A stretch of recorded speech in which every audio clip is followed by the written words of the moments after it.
coisa desse universo que você falou que, né, como tem o arcanjo, o querubim, Uhum. o serafim, tem os tipos de demônio, e na religião católica tem um deus, que digamos que seja a força suprema da religião, né?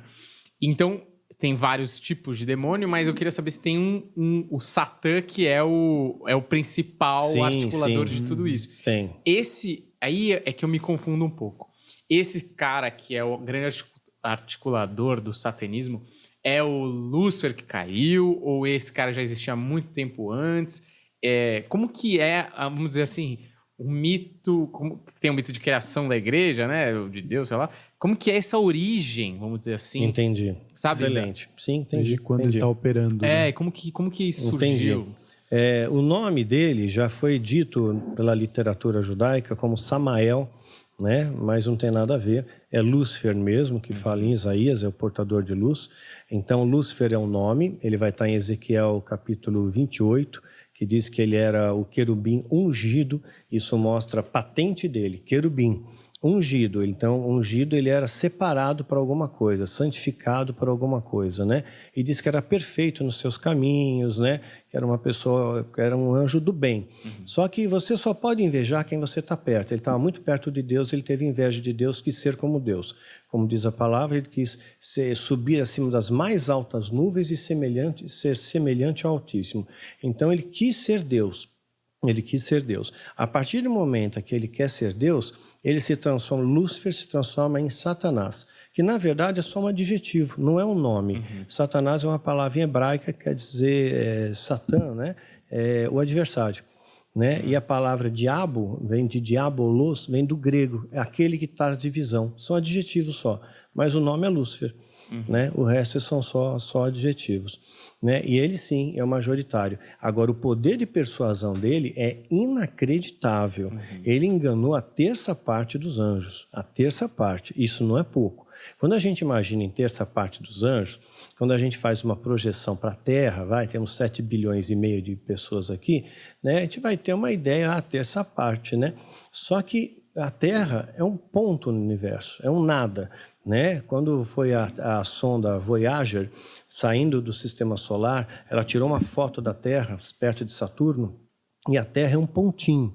Até Carl Sagan chamou de um pálido ponto azul no universo. O nome né? do livro dele, né? O nome do livro dele é esse. Exatamente. Né? Pálido ponto azul no universo. E aí quando você vê as proporções, a Terra perto do Sol, um ponto. O Sol perto de uma gigante vermelha, um ponto. Né? Nós só enxergamos 4% do universo. O universo observável é só 4%. A gente não tem ideia de nada. Agora você imagina que o Deus Criador, o Todo-Poderoso, o El Shaddai, vai criar, né, uma quantidade de anjos, né, para caber somente nessa bolinha da Terra. Né? Então eu imagino que essas miríades são muito maiores. A Jerusalém Celestial é muito maior do que isso. Tem tamanho de uma galáxia, talvez. Né? Então não é do tamanho da Terra, não é uma coisa minúscula como nós, mas é grande. O Criador fez coisas grandes. Né? E eu acredito em vidas em outros planetas também. Porque seria utopia a gente acreditar que tudo isso aqui foi feito só para a gente. Né? Eu já falei isso em vídeo, inclusive. Né? Então, o que acontece? Então, quando ele enganou a terça parte, ele enganou muito, bilhões, trilhões de anjos. E o poder de persuasão dele foi muito bom. Foi muito bom. Né? O que ele falou para esses caras, para que ele falou para esses demônios, né, para esses anjos, né, que conseguiram enganá-los? Tem um livro, Paraíso Perdido, do John Milton, ele dá algumas pistas, ele sugere algumas ideias. Né? Então, dá a impressão, e como ele estava muito próximo a Deus, muito próximo do rei, digamos assim, ele sabia coisas que ninguém mais sabia. E ele começou a espalhar, isso é teoria do John Milton, tá? Começou a espalhar, e eu estou usando até como ilustração para a história de Mitre, né? Ele começou a espalhar informações e que Deus não era tão bom, que Deus castigava, que Deus machucava, né? que Deus ele era altivo, que ele era prepotente, que ele era soberbo. E isso começou a espalhar, até que ele conseguiu arrastar a terça parte. Né? E houve peleja nos céus para arrastar eles. Se houve peleja nos céus, significa que há dano.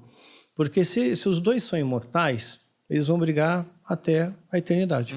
Né? Mas houve peleja e eles foram expulsos. Se eles foram expulsos, houve uma força de guerra maior que colocou eles expulsos. Que nem Daniel, quando está orando lá, pedindo para o anjo falar com ele, demora 21 dias.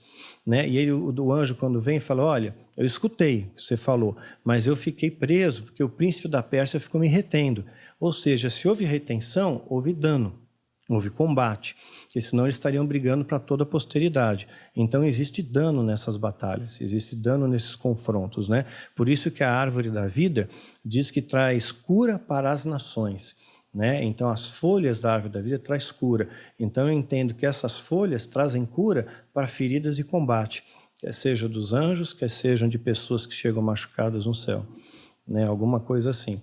Mas ele consegue sim, trouxe toda essa galera para cá, houve peleja real, né? Mas ele só consegue aparecer dentro do contexto ritual. Fora do contexto ritual não pode. Os anjos já conseguem, você tinha falado que eles Anjo, já conseguem. sim. Você já teve contato com algum anjo? Tive, pontual, você vem convertido há 22 anos, né? E mais, né? 23 anos. E eu tive, sim, contato com alguns anjos. Casos muito pontuais, né? Tive 8 vezes, mas muito pontuais. Muito precisos, assim, muita coisa que eu precisava naquele momento, né? Que era uma prova de Deus para mim que eu precisava, né? Então, assim, eu sempre fui muito racional, fui muito cético. E para eu acreditar em muitas coisas do sobrenatural, Deus teve a graça e a permissão de me permitir ver isso. Teve uma ocasião que quando eu morava no Vale da Bênção, não sei se você conhece, era Sariguama, quilômetro 52 da Castelo Branco, eles ligaram para mim, ligavam muito para minha casa para me ameaçar, o Zord e o Taulês. Eram 2 sumos sacerdotes satanistas. A gente só não ficou louco porque Deus não permitiu. Os Zord, então, incomodavam demais a gente. Aí, um dia, ligou uma moça que era Samanta, que fazia parte do engano, fazia parte lá do satanismo comigo. Né? E ela ligou aos prantos, falou, Daniel, eu preciso sair daqui, eu preciso sair daqui, eu preciso sair daqui, né? Mas eles não vão deixar, eles vão me matar, né? Eu sei que eu vou morrer. E muito desesperada, né?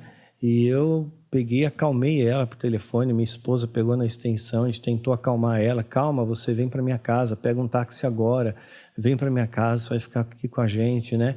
E ela só chorava e não conseguia falar coisa com coisa, né? Ela falava coisas sem nexo. E de repente escutamos um barulho, um estrondo. Parecia alguma coisa que caiu no chão, né? Parecia uma batida forte na porta, eu não sei o que era. E a linha caiu. Eu não sei se o telefone caiu no chão também, a linha caiu. Naquela época não tinha bina, né? Então não tinha como dar retorno para ela. Então a gente ficou esperando a noite toda e orando por ela a noite toda. Quando deu umas 6 horas da manhã, nós fomos atender o telefone correndo, pensando que era Samanta, mas era o Zódico, né? E ele começou a falar coisas mórbidas, né, que ele fez com ela. E eu peguei, ia desligar o telefone, mas Deus falou comigo, não desliga não, né? Eu quero que você diga uma coisa para ele antes. Né? E eu falei o que Deus mandou dizer, e a sensação que eu tinha é que ele ia ficar com muito medo, que ele ia ficar apavorado com aquilo, né? Eu falei, puxa vida, né? Deus me dá autoridade para falar então, né? Eu falei, olha, é o seguinte, né? Se você não se arrepender, você vai morrer. Assim como o anjo da morte passou no Egito e matou os primogênitos, vai matar você também. E você vai para o inferno. E aí, quando eu falei isso, né? E eu falei com muita autoridade, falei com verdade, falei acreditando no que eu estava falando, ele riu na minha cara. Riu na minha cara, debochou, falou um monte de palavrão, e eu fiquei com cara de Juca do outro lado, né? E desliguei o telefone, né? Falei, poxa, Senhor. E ele falou, me deu dia e hora que ia me matar. Vou te matar no tal dia, tal hora, você está morto. E aí eu nem comentei muito isso com a minha esposa, né? Só nós dois sabíamos. E a gente pensou, bom, não vamos falar com ninguém, porque não adianta, a gente era muito sozinho. Né? Quando me converti, a igreja me tratava como parte leprosa do corpo. Tinham medo de que a maldição vinha em mim, ricocheteava e batia em outra pessoa. Né? Tanto é que o meu pastor, ele era candidato à presidência da República. Fizeram um ato profético lá em... onde foi? Porto Seguro? Em Porto Seguro. 500 anos do descobrimento do Brasil, ungiram ele apóstolo e ele ia ser o candidato a presidente do Brasil. E ele falou para mim, não fala que você é da minha igreja. E se você falar que você é da minha igreja, vai prejudicar a minha candidatura. Como um ex-satanista faz parte da minha igreja, né? Então aquilo doeu muito no meu coração, né? Eu falei, puxa vida, caramba, né? E depois, né, quando ele não ganhou, obviamente, né? Depois ele tentou deputado federal e falou a mesma coisa para mim, não fala que você é da minha igreja. Então não tinha apoio da igreja, não tinha apoio de nada. As pessoas tinham medo de mim, tinham medo que ricocheteasse, respingasse a maldição, né?